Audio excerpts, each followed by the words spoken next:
Hello friends, welcome to Pavithiya's home magic. இன்றைக்கி நம்மளோட சேனலில் நம்ம பார்க்க போகிற ரெசிபி என்னன்னு பார்த்தீங்கன்னா, இது பால் வச்சு செய்கிற ஒரு ரெசிபி.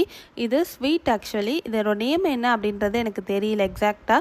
ஆனால் இது நான் செஞ்சு சாப்பிட்டதில் ரொம்பவே டேஸ்ட்டு சூப்பராக இருந்துச்சு.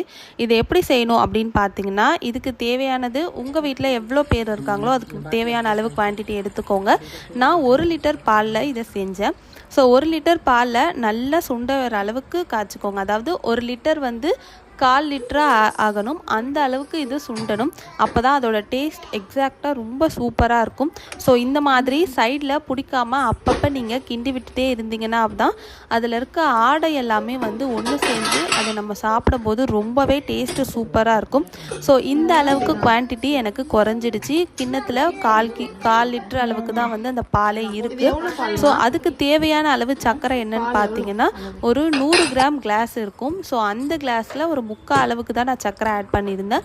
ஒருவேளை உங்களுக்கு அது அதிகமாக தேவைப்பட்டால் நீங்கள் எக்ஸ்ட்ராவாக ஆட் பண்ணிக்கோங்க. நான் லிமிட்டாக தான் சாப்பிடுவேன். ஸோ அந்த அளவுக்கு சுகர் அதில் ஆட் பண்ணிவிட்டு அந்த சுகர் கரையிற வரைக்கும் கொஞ்ச நேரம் அதை மிக்ஸ் பண்ணிகிட்டே இருந்தேன். அதுக்கு பிறகு அதில் நீங்கள் உங்கள் வீட்டில் பாதாம், முந்திரி, பிஸ்தா அந்த மாதிரி என்ன வச்சுருந்தாலும் சரி, அதை குட்டியாக நீங்கள் நறுக்கி அதில் ஆட் பண்ணிக்கோங்க. என் வீட்டில் அன்னைக்கு இருந்தது பாதாம் மட்டும்தான் இருந்தது. ஸோ நான் அதை குட்டியாக நறுக்கி வச்சுக்கிட்டேன்.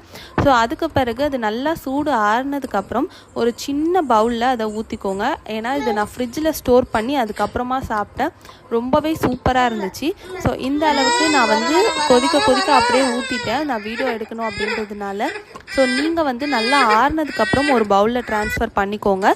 பண்ணிவிட்டு இந்த மாதிரி பாதாம் இல்லை முந்திரி இல்லைனா நீங்கள் வால்நட் அந்த மாதிரி என்ன இருந்தாலும் பரவாயில்ல, இது மேலே குட்டியாக நறுக்கி ஆட் பண்ணிவிட்டு அதை ஃப்ரீஸ் பண்ணாதீங்க, ஃப்ரிட்ஜில் வைங்க. அப்போ தான் டேஸ்ட்டு சூப்பராக இருக்கும்.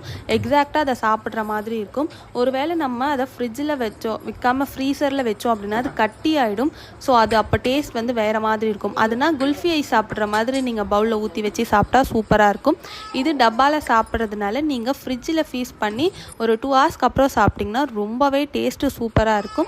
ஸோ நீங்களுமே உங்கள் வீட்டில் செஞ்சு ட்ரை பண்ணி பாருங்கள் ஃப்ரெண்ட்ஸ். இந்த வீடியோ பிடிச்சிருந்தால் மறக்காமல் லைக் பண்ணி ஷேர் பண்ணிக்கோங்க, சப்ஸ்கிரைப் பண்ணிக்கோங்க. Thank you friends.